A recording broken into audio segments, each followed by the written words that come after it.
السلام علیکم قدرمنو لیدونکو ویډیو ما اړوي دا ویډیو در سره وګورئ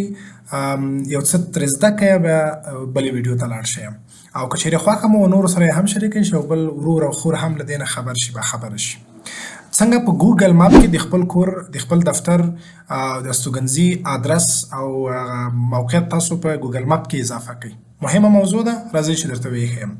ګوګل کروم براوزر به راخلاص کړئ که بل براوزر هم وي مشکل نشته سرچ باکس کې به تاسو ګوګل ماپس سرچ کړئ او دا چې تاسو ګوګل براوزر راخلاص کړئ هیڅ سرچوئ مه راځئ ښي طرف کې په دې ټکو باندې کلیک وکړئ دلته د ماپس په نامه اپلیکیشن لرو تیار دا به کلیک کړئ چې تر څو ګوګل ماپس راخلاص شي ګوګل ماپس په دې ډول درته راخلاصیږي دا مکمل د ګوګل ماپس انټرفیس دی دې کې بهتره دا ده چې تاسو لیر برخې ته راشئ او په دې برخه کې تاسو د مور آپشن کلیک وکړئ او وروسته راشئ دلته سټلایټ وټاکئ تر څو د خپل کور آدرس موقعیت کوڅه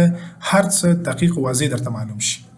په دې برخه کې لاړ شئ خپل موقعیت پیدا کړئ په کوم ځای کې اوسیږئ یا خپل کوم موقعیت مو چې دی د مثال په ډول زه به ساده یو موقعیت راواخلم زه فقط غواړم چې تاسو ته د دغه طریقه در وښیم نو زه به وګورم چې داسې یو آدرس وي چې ماته هم معلوم وي ډېر بلې خوا لاړ نه شو او انټرنیټ مو چې قوي وي تیز وي بیا دا نقشه واضح هم درته ښکاري او دا سکرین نور هم صفا کېږي که تاسو وینئ دا د موږ مثال دا د کمپنۍ کوټې سنګي کوم سرک چې دی پیدا مو که دلته چې تاسو وینئ دا خپله کوټې سنګي هغه فکر کوم او بالکل هغه پل دی زه اوس دې ځای کې یو ادرس ټاکم مثلا دلته به یو ادرس وټاکو فرض کړئ د مثال په ډول دا کوم ساختمان چې دی تعمیر شوی زه دلته غواړم چې مثال یو دفتر لرم غواړم چې د هغه موقعیت نوم ورکړم صحیح دی دا کونج کې تاسو ته ښکاري کیدای شي دلته ډېر بالا دم وي د ټلیفون یو مارکیټ دی د موقعیت کې صحیح دی دلته اوس فعلا ما کلیک وکړه کلیک مو کړی دلته اوس به څه کار کوئ را به شي په چپ طرف کې دلته به په دې خطو کلیک وکړئ بیا به راشئ دلته اډ ا میسنګ پلیس او وروسته له هغې به تاسو ته هغه د نومو د شیانو پوښتنه وکړي دلته به نوم ولیکم مثال زه ورته سیرت اکاډمي لیکم که څه هم دا آنلاین ده یعنې فعلا حضوري شتون نه لري آنلاین بڼه دی خو خیر زه به یې دا اډ کړم کوم کټګورۍ کې راځي دا یعنې رستورانټ دی دا کوم دفتر دی د اوسېدو ځای دی دلته یې لیکلي دی افیس ریلیجن کوم مثال کوم جماعت دی یا مدرسه ده که نه دا هم کولی شي ایجوکیشن برخه کې به زه دلته راشم که ایجوکیشن سنټر دی او دلته به تاسو دقیق آدرس ولیکئ خو زه فعلا لیکم کابل افغانستان بیا به ښکته راشئ ښکته برخه کې به دلته لیکلي ایډیټ ماپ لوکیشن ایډیټ ماپ لوکیشن به دلته هغه کوم ځای چې تاسو ټاکلی و یا هماغه ځای یا هم دلته سټلایټ چې وټاکئ سټلایټ په برخه کې دلته تاسو ته هغه ځایونه راځي بیا به هغه کلیک وکړئ په نښه به یې که زه به راشم په دې مثبت کلیک وکړم دلته چې دا صفحه نږدې شي ښه دا نه پوهېږم چې فعلا په کوم ځای کې یو دغه موقعیت د سور چې کوم ښکاري تر ما ټاکلی هم دی خو بیا هم که تاسو موقعیت کې چیرې هلته غلط انتخاب کړي دې ځای کې هم چینجولی شي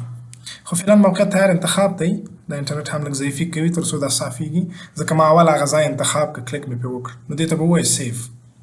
دا موقعیت چې وټاکل شو دلته به لوکیشن وتن کولی شي نور هم د موقعیت مثلا کوم ځای کې دی جزئیات ورکړئ اډ مور ډیټیلز ته چې راشئ کولی شئ هلته مثال هغه ساعتونه ورسره اډ کړئ مثال کوم وخت ستاسو دفتر یا همدغه ځای خلاص وي خدمات لرئ که نه مکمل کولی شئ ذکر کړئ ټلیفون شمیره مو شریکه کړئ مثال یو چاته آدرس ورکوئ اسانه یې پیدا کړئ او تاسو زنګ وي ویب سایټ لرئ ویب سایټ آدرس مو ورکوئ خلاصه دا ټول جزئیات مو چې ولیکل ترتیب مو کړل اته کولی شئ د خپل دفتر کارځای کور عکسونه هم دلته اضافه کړئ ځکه که څوک آدرس پیدا کړي وګوري چې مثلا کوم تعمیر کوم ساختمان په کوم رنګ سره دی دا مو چې ټول ترتیب کړل او بالاخره به تاسو په سبمیټ آپشن باندې کلیک وکړئ چې کله مو کلیک وکړ نو دا اټ کېږي زه فعلا نه اټ کوم ځکه موقعیت ما غلط انتخاب کړی دی یعنې د سیرت اکاډمي موقعیت نشته نو ځکه اوس دا نه غواړم چې هټ کړم دا بیرته زه ډسکارډ کړم تاسو به په سبمیټ کلیک وکړئ هر کله به چې آدرس پیدا کوو په دې ځای کې به یې سرچ کړئ مثال دلته کوټې سنګي سرچ کړم مثال دلته به مبارک سنټر دا به سرچ کړم چې کله انټر کړم مستقیم تاسو ته هماغه آدرس پیدا کوي دا دی ښه دلته تاسو وینئ دغه ځای کې مبارک سنټر دلته راشي تاسو ته مبارک سنټر تاسو ته سرچ شوي موقعیت درته پیدا کړي. زه دا ټولو اکثریت کسان همداسې کړي، خپله موقعیتونه یې په همدې شکل ثبت کړي دي. اوس چې هر ځای تاسو نقشه کې ګرځئ ګورئ ورته